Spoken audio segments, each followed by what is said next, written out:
नमस्कार, सुबह के 11 बज रहे हैं। दूरदर्शन मध्य प्रदेश की इस विशेष समाचार बुलेटिन आपका जिला आपकी खबर में आपका बहुत स्वागत है। मैं हूं प्रवीण कुमार कुशवाहा। हमारे इस बुलेटिन में हम प्रदेश के विभिन्न जिलों की खबरों से आपको कराएंगे रूबरू। आइए सबसे पहले देखते हैं मुख्य समाचार। नई दिल्ली में आयोजित नवकार दिवस कार्यक्रम में प्रधानमंत्री नरेंद्र मोदी हुए शामिल। देश भर में लाखों लोगों द्वारा एक ही समय पर किया गया नवकार मंत्र का सामूहिक जाप। पीएम ने कहा, नकारात्मक सोच पर विजय प्राप्त करने का मंत्र है नवकार। मुख्यमंत्री डॉक्टर यादव ने ग्वालियर में निर्मित विवेकानंद नीडम आरओबी और छात्रावासों का वर्चुअल किया लोकार्पण। ग्वालियर में तेजी से हो रहे विकास पर जताई प्रसन्नता। केंद्रीय मंत्री ज्योतिरादित्य सिंधिया का शिवपुरी में विभिन्न सामाजिक संस्थाओं द्वारा किया गया अभिनंदन। जिले के माधव राष्ट्रीय उद्यान को टाइगर रिजर्व का दर्जा मिलने पर किया गया सम्मान। राजधानी में जिला पंचायत एवं जनपद पंचायतों के मुख्य कार्यपालन अधिकारियों का 1 दिवसीय प्रशिक्षण हुआ आयोजित।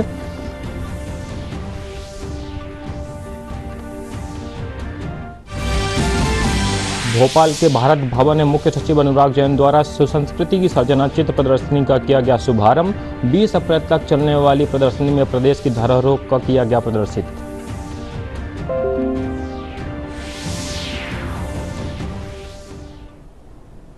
आइए अब खबरों को विस्तार से जानते हैं।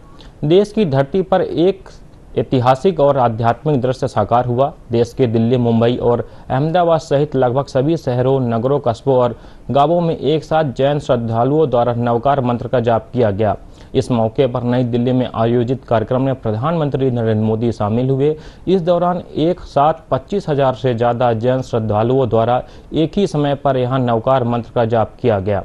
जैन धर्म के इस सबसे पवित्र मंत्र की गूंज न सिर्फ भारत में बल्कि पूरी दुनिया में सुनाई दी। मध्य प्रदेश की राजधानी भोपाल में भी रविंद्र भवन में कार्यक्रम आयोजित हुआ। यहाँ भी प्रधानमंत्री के संदेश को सुनाया गया। आयोजन का उद्देश्य सिर्फ विश्व रिकॉर्ड बनाना नहीं बल्कि शांति, करुणा और अहिंसा का वह संदेश फैलाना है जो नवकार मंत्र की आत्मा में समाहित है। इस मौके पर प्रधानमंत्री ने कहा कि नवकार मंत्र जन से जग की यात्रा है। इसमें पंच परमेष्ठी को नमस्कार किया गया है जो कि व्यक्ति विशेष की नहीं बल्कि विशिष्ट गुणों की पूजा का संदेश देता है। ये नकारात्मक सोच और अविश्वास को दूर करने वाला है और हमें स्वयं पर विजय प्राप्त करने का संदेश देता है। बढ़ रहे हैं, इनमें भी है 27 महान गुण। साथियों, जब हम नवकार महामंत्र बोलते हैं, हम नमन करते हैं 108 दिव्य गुणों का। हम स्मरण करते हैं मानवता का हित।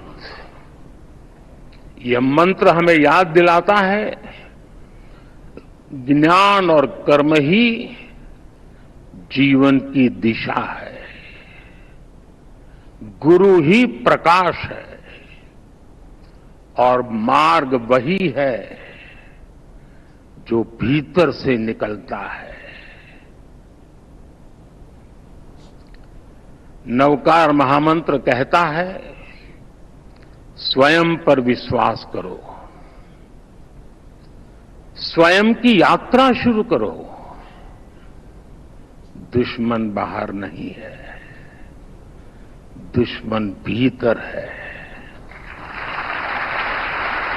नकारात्मक सोच, अविश्वास, वैमनस्य, स्वार्थ, यही वे शत्रु हैं जिन्हें जीतना ही असली विजय है।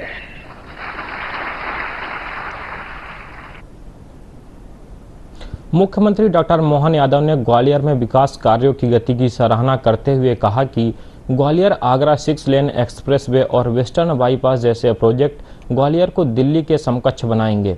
उन्होंने भोपाल से वर्चुअल माध्यम से ग्वालियर में विवेकानंद नीडम रेलवे ओवरब्रिज और 2 50-50 सीटर कन्या छात्रावासों का लोकार्पण किया। मुख्यमंत्री ने ग्वालियर वासियों को इन विकास परियोजनाओं की सौगात पर बधाई दी और बताया कि केंद्र सरकार ने प्रदेश के लिए 4000 करोड़ रुपए से अधिक की लागत वाली 4 प्रमुख सड़कों को मंजूरी दी है, जिनमें ग्वालियर का वेस्टर्न बाईपास भी शामिल है। कार्यक्रम में केंद्रीय मंत्री ज्योतिरादित्य सिंधिया, विधानसभा अध्यक्ष नरेंद्र सिंह तोमर, लोक निर्माण मंत्री राकेश सिंह सहित अन्य मंत्री वर्चुअल रूप से शामिल हुए। सांसद भरत सिंह कुशवाहा की उपस्थिति में ग्वालियर में आयोजित कार्यक्रम में बड़ी संख्या में नागरिक मौजूद रहे। आरओबी 42 करोड़ रुपए से अधिक की लागत से केंद्रीय सड़क निधि के अंतर्गत बनाया गया है, जिससे यातायात दबाव कम होगा। केंद्रीय मंत्री सिंधिया ने ग्वालियर के विकास को नई ऊंचाइयों पर ले जाने की प्रतिबद्धता जताई और इसे प्रधानमंत्री नरेंद्र मोदी व मुख्यमंत्री यादव की दूरदर्शी नीतियों का परिणाम बताया। इस बात की प्रसन्नता है कि मुख्यमंत्री जी के मुख्य अतिथि में आज विवेकानंद ये ओवरब्रिज का लोकार्पण हुआ है और 50 सीटर हमारे कन्या छात्रावास का भी लोकार्पण हुआ है। तो आज ग्वालियर के लिए बहुत अच्छा दिन है और मुख्यमंत्री जी ने ये बहुत बड़ी 2 सौगातें दी हैं और जिस तरह से ग्वालियर को विकास की आवश्यकता है, मुख्यमंत्री जी लगातार मध्य प्रदेश के साथ साथ ग्वालियर के विकास की चिंता करते हैं और मैं आप सबको ये भी कहना चाहूँगा, पूरा नेतृत्व इस ग्वालियर के विकास के लिए लगातार प्रयत्नशील है और जिस तरह से प्रधानमंत्री जी के नेतृत्व में हमारा देश आगे बढ़ रहा है, वैसे ही मध्य प्रदेश के साथ साथ ग्वालियर भी आगे बढ़ेगा। कि पश्चिमी हाई बाईपास ग्वालियर का बने 1347 करोड़ का गडकरी साहब ने स्वीकृत की है। हम सब सारे भारतीय जनता पार्टी के लोग प्रधानमंत्री जी को, गडकरी साहब को, मोहन यादव जी मुख्यमंत्री जी को दिल के गहराइयों से धन्यवाद अर्पित करते हैं। इससे पूरा रिंग रोड ग्वालियर का बनेगा और आज जो ग्वालियर पूर्वी क्षेत्र में विकास कर रहा था, अब स्टेडियम बनने के बाद और पश्चिमी बाईपास बनने के बाद पश्चिमी क्षेत्र में भी ग्वालियर विकास करता रहेगा।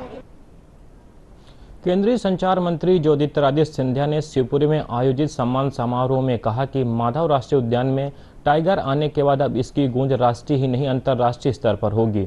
उन्होंने बताया कि पार्क में अब 7 बाघ हो गए हैं और संख्या लगातार बढ़ रही है। इस दौरान विभिन्न सामाजिक संस्थाओं द्वारा केंद्रीय मंत्री का सम्मान किया गया।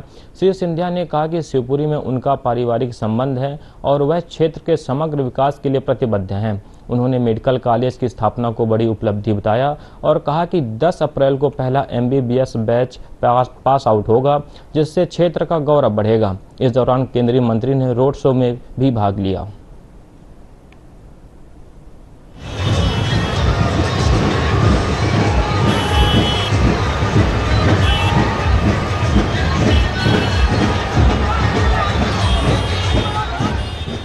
और अगर माधव नेशनल पार्क जो अब माधव टाइगर रिजर्व बन चुका है, टाइगर रिजर्व की बात करें तो हमारे बाघों की दहाड़ है। और जो माधव महाराज का सपना था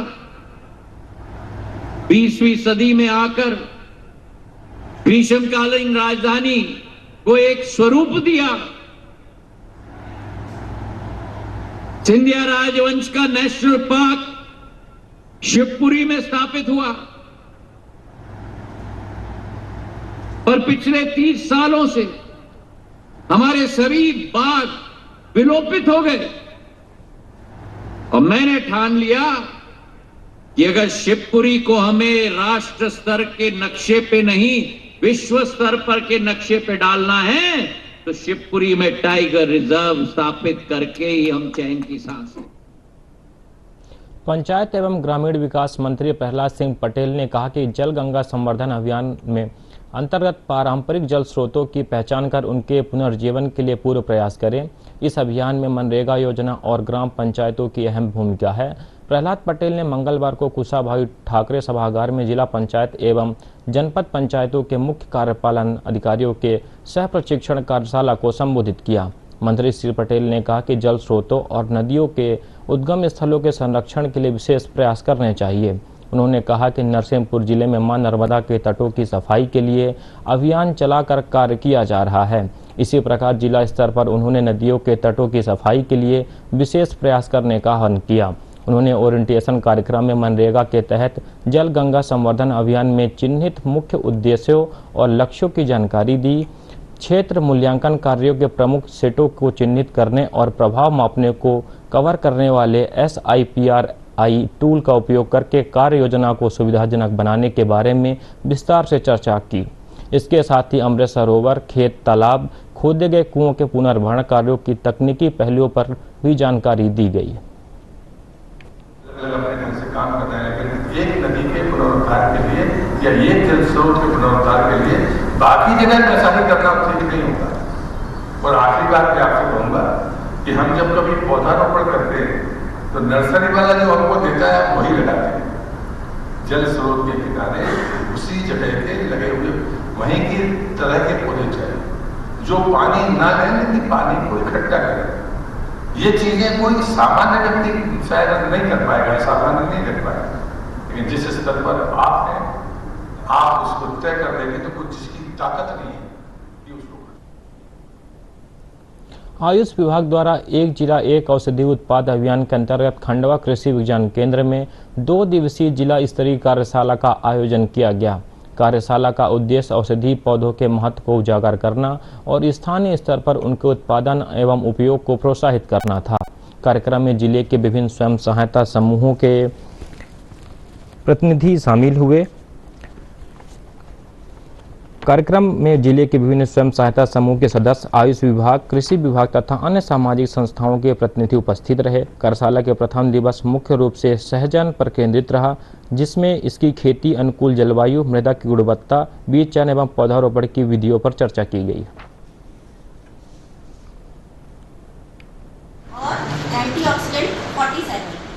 आज यहाँ कृषि विज्ञान केंद्र में 2 दिवसीय जिला स्तरीय मास्टर ट्रेनर का प्रशिक्षण रखा गया है, जो कि राज्य औषधि पादप बोर्ड, जो कि आयुष विभाग की नोडल एजेंसी है, जिसका कि मूल उद्देश्य देवारण्य योजना का प्रचार प्रसार करना है।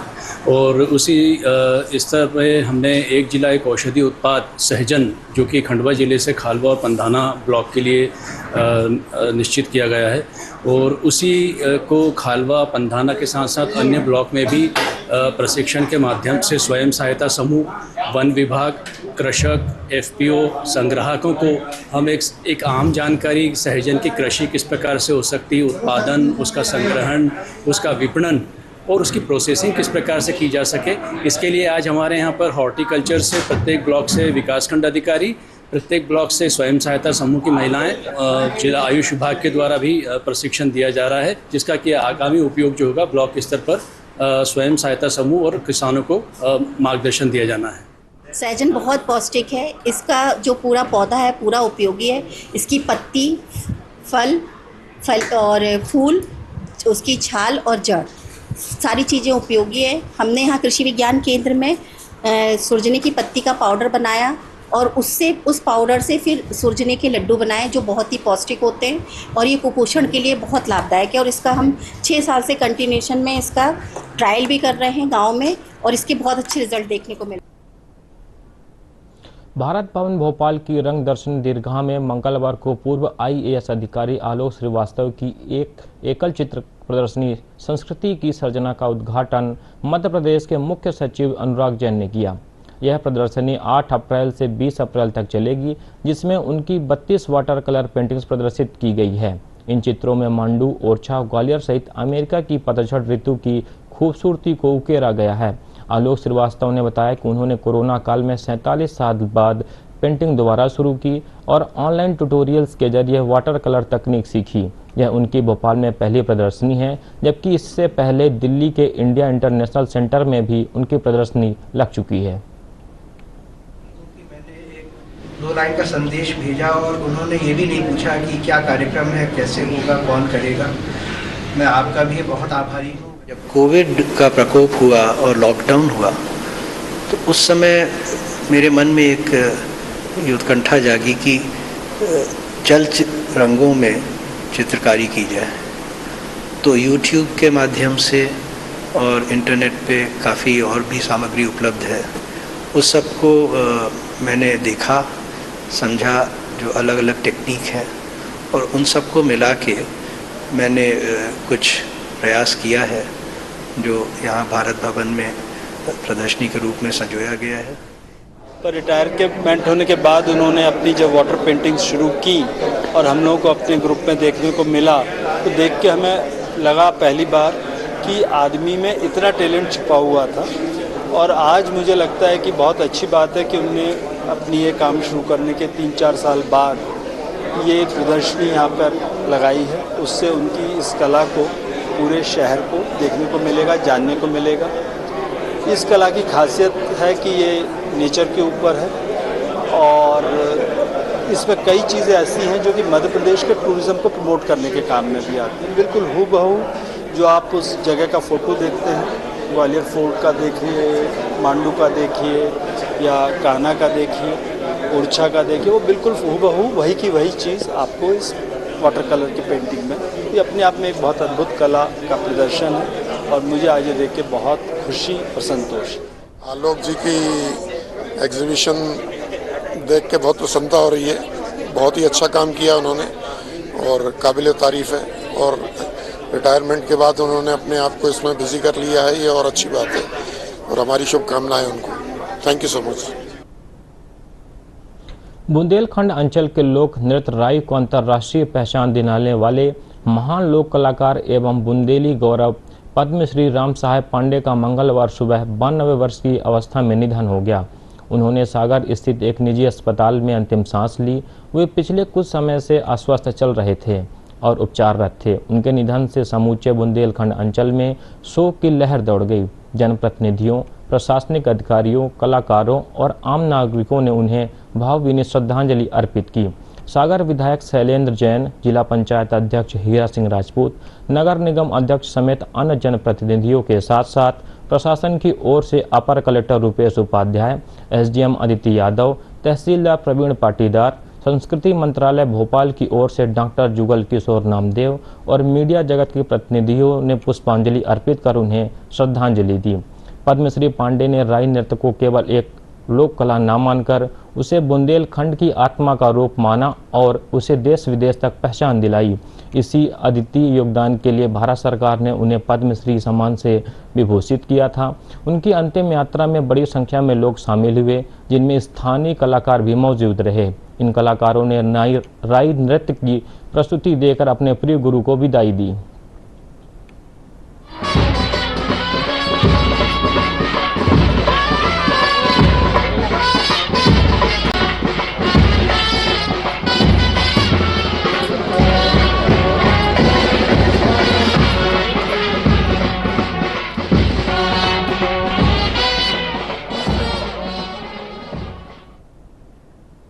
नर्मदापुरम कलेक्ट्रेट कार्यालय में ई ऑफिस प्रणाली लागू कर दी गई है, जिससे विभागीय कार्यों में पारदर्शिता, गति और सुगमता आई है। कलेक्टर सोनिया मीना ने ई डेस्क पर प्राप्त फाइलों पर ई साइन के माध्यम से कार्रवाई करते हुए उन्हें अग्रेसित किया। उन्होंने बताया कि ई ऑफिस प्रणाली से फाइलों का संरक्षण और ट्रैकिंग आसान हो गया है, जिससे कार्य प्रणाली सरल और कुशल बनी है। यह प्रणाली सरकारी कामकाज को दक्ष, पारदर्शी और कागज रहित बनाने में सहायक होगी। ई ऑफिस प्रणाली के माध्यम से कार्यालयीन कार्य को अधिक सुगम और पारदर्शी बनाने का प्रयास किया गया है। संपूर्ण जिला कलेक्ट्रेट कार्यालय की सभी नस्तियों का मूवमेंट अब ई ऑफिस के माध्यम से हो रहा है। इसके अतिरिक्त 28 ऐसे जिला कार्यालय हैं, जैसे कि जिला panchayat, treasury office, e governance, veterinary office, Ayush कार्यालय, ऐसे कई सारे कार्यालय हैं जिनकी नस्तियों का मूवमेंट भी ई ऑफिस के माध्यम से हो रहा है। 200 से अधिक नस्तियों को ई ऑफिस के माध्यम से अभी तक निराकृत कर दिया गया है और शेष विभागों के भी मास्टर डेटा को ऑनबोर्ड करके अन्य विभागों को भी लाइव करने की प्रक्रिया के लिए भी हम कंटिन्यूअसली एमपीएससीडीसी से संपर्क में हैं। ई ऑफिस के माध्यम से आप ट्रैवल करते वक्त अगर जिले के अन्य स्थान पर भी हैं, टूर कर रहे हैं या जिले से बाहर हैं किसी शासकीय कार्य या मीटिंग के लिए, उस समय पर भी आप ई ऑफिस के माध्यम से महत्वपूर्ण निर्देश जारी कर सकते हैं और नस्तियां अनुमोदित कर सकते हैं, आदेश जारी कर सकते हैं।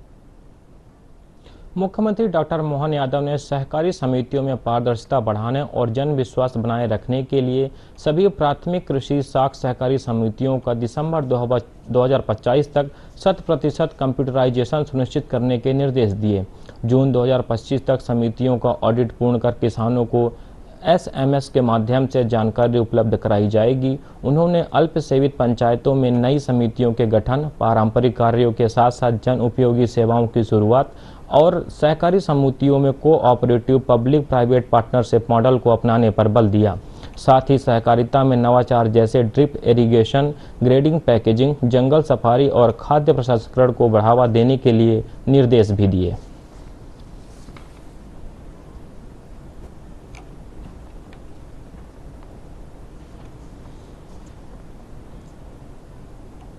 जनजातीय कार्य मंत्री डॉक्टर कुंवर विजय शाह ने कम रिजल्ट देने वाले शिक्षकों के प्रति अपनी नाराजगी जाहिर करते हुए कहा कि बच्चों की परीक्षा में प्राप्तांकों का प्रतिशत यदि 50% से कम रहता है तो ऐसे प्रिंसिपल और ऐसे शिक्षकों को उस विद्यालय में रहने का कोई अधिकारी नहीं है। उनका स्थानांतरण तुरंत किया जाए। मंत्री डॉक्टर शाह जनजातीय विभाग के 2 दिवसीय सह प्रशिक्षण कार्यक्रम के समापन समारोह पर प्रशासन अकादमी अधिकारियों के साथ अपने अनुभव साझा कर रहे थे। उन्होंने कहा कि बच्चों के भविष्य के साथ किसी प्रकार का समझौता नहीं किया जा सकता। मंत्री डॉक्टर विजय शाह ने कहा कि अधिकारियों को मोटिवेशनल होना चाहिए। उन्होंने कहा कि यदि आपको 100% परिणाम चाहिए तो संवेदनशीलता के साथ सकारात्मक सोच भी रखना होगा। मंत्री डॉक्टर शाह ने कहा कि शासकीय सेवा में काम के तनाव को कम करने के लिए साल में एक बार ट्राइबल मीट का आयोजन किया जाएगा। शुक्रवार से रविवार तक चलने वाले इस मीट के आयोजन में अधिकारी कर्मचारी अपने परिवार के साथ भाग लेंगे।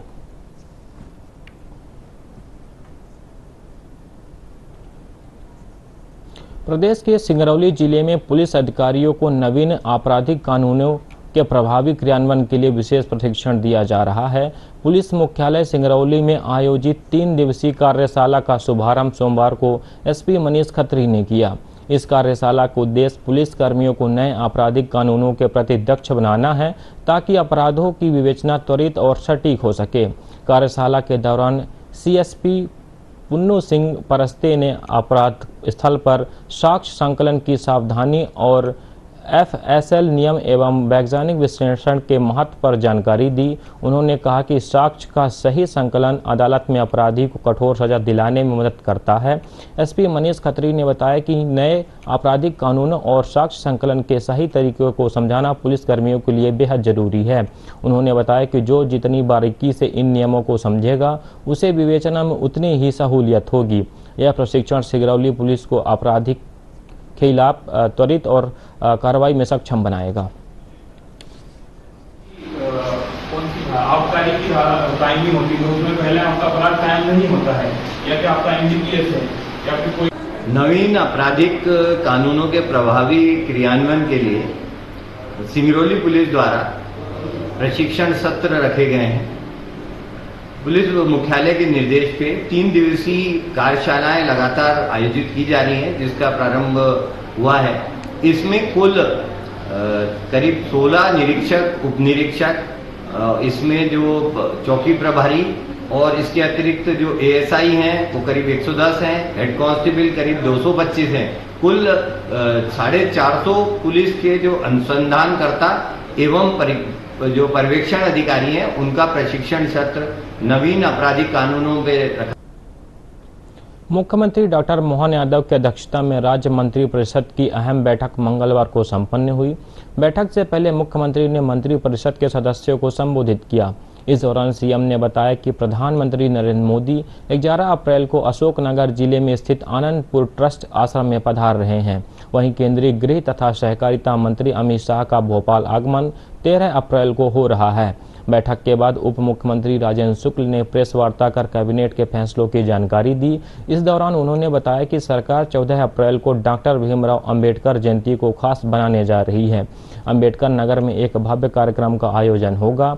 इसी दिन डॉक्टर अंबेडकर पशुपालन विकास योजना को लॉन्च किया जाएगा। उन्होंने बताया कि राज्य को केंद्र सरकार से 4300 करोड़ की राशि मंजूर हुई है। इस फंड से ग्वालियर पश्चिमी बाईपास, संदलपुर नरसुल्लागंज बाईपास और सागर बाईपास का निर्माण होगा। कैबिनेट ने यह भी तय किया कि विद्युत कंपनियों के कैश फ्लो को बरकरार रखने के लिए 12,000 करोड़ की नगद सुविधा जारी की गई है। कैबिनेट ने पार्वती काली चंबल लिंक परियोजना को मंजूरी दी है। 2,932 करोड़ रुपए की लागत से बनने वाली यह परियोजना 60,000 हेक्टेयर भूमि में सिंचाई की सुविधा देगी। इससे बुंदेलखंड और चंबल अंचल को बड़ा फायदा होगा। तीसरा, मुख्यमंत्री पशुपालन विकास योजना, जिसका कि मुख्यमंत्री जी ने आज डॉक्टर अंबेडकर पशुपालन विकास योजना की निरंतरता के संबंध में जो प्रस्ताव आया था उसको मंजूरी दी है और मुख्यमंत्री जी का कहना था कि 14 अप्रैल को इसको हम लॉन्च करेंगे और डॉक्टर अंबेडकर जी के नाम पर, जो मुख्यमंत्री पशुपालन विकास योजना के नाम पर था, उसको डॉक्टर अंबेडकर पशुपालन विकास योजना के नाम पर ये योजना आगे बढ़ेगी। एवं इन कार्यक्रमों के अंतर्गत आने वाली परियोजनाओं के परीक्षण की भी प्रशासकीय स्वीकृति आज दी गई है। फाइनेंस डिपार्टमेंट का ये एक महत्वपूर्ण एजेंडा था जिसको स्वीकृति प्राप्त हुई है। 2025-26 के लिए शासकीय शालाएं जितनी भी हैं हमारी, उसके गुणवत्ता के सुधार के लिए, क्योंकि जिस तरीके से मध्य प्रदेश में इंफ्रास्ट्रक्चर मजबूत हुआ है, अब सरकार का फोकस शिक्षा और स्वास्थ्य है और रोजगार है। तो शिक्षा की गुणवत्ता में कैसे सुधार हो, इसके लिए भारत सरकार का उपक्रम है एडसिल इंडिया लिमिटेड। इसके साथ MOU साइन करने का फैसला हुआ है, जिसमें सीखने में वृद्धि की कार्यशालाएं, सीखने के परिणाम आधारित मूल्यांकन, कई पैरामीटर्स हैं जिस पर उनके साथ मिलके और गुणवत्ता में सुधार के को हाथ में दिया जाएगा। शिवपुरी जिले में कुपोषण को कम करने के लिए मंगलवार से पोषण पखवाड़ा अभियान की शुरुआत हुई। यह अभियान 8 अप्रैल से 22 अप्रैल तक चलेगा और इसका उद्देश्य कुपोषण को कम करने के लिए जिले में व्यक्तिगत एवं सामुदायिक स्तर पर जागरूकता फैलाना है। इस दौरान महिला एवं बाल विकास विभाग और स्वास्थ्य विभाग मिलकर विभिन्न गतिविधियां आयोजित करेंगे। अभियान का शुभारंभ आंगनवाड़ी प्रशिक्षण केंद्र में एक कार्यशाला के साथ हुआ, जहां आंगनवाड़ी कार्यकर्ताओं और सहायिकाओं को कुपोषण के खिलाफ जागरूक करने के लिए प्रशिक्षण दिया गया। कार्यशाला में महिला एवं बाल विकास विभाग के DPO देवेंद्र सुंदरलाल, स्वास्थ्य विभाग के CMHO डॉक्टर संजय ऋषिश्वर और CDPO नीलम पटेरिया समेत अन्य अधिकारी मौजूद रहे। इस दौरान कुपोषण को कम करने के लिए गर्भवती महिलाओं और किशोरी बालिकाओं के पोषण ट्रैकर पर चर्चा की गई। इसके साथ ही आंगनवाड़ी कार्यकर्ताओं ने कुपोषित बच्चों के लिए विशेष पोषण आहार पर एक प्रदर्शनी भी लगाई गई। यह अभियान जिले में कुपोषण को कम करने के लिए एक महत्वपूर्ण कदम साबित होगा।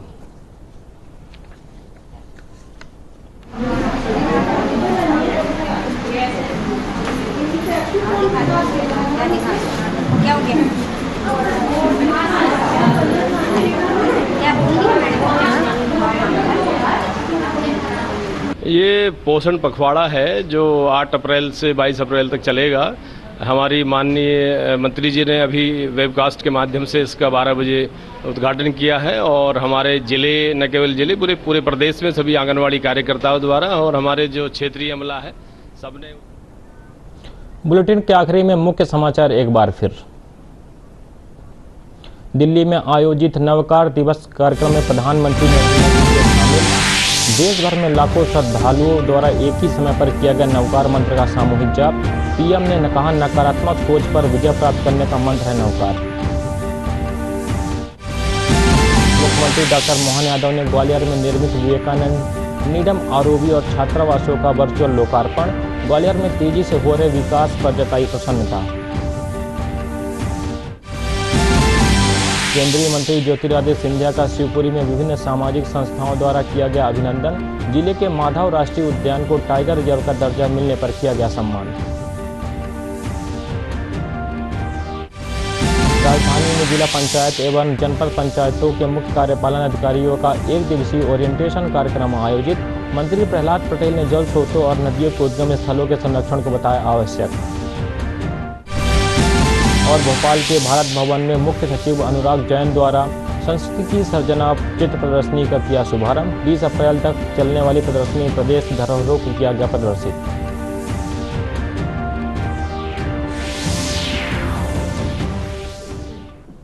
और आपका जिला आपकी खबर बुलेटिन में बस इतना ही। हमारा अगला बुलेटिन मिड डे प्राइम देख के ठीक दोपहर 2 बजे। फिलहाल हमें दीजिए इजाज़त। नमस्कार।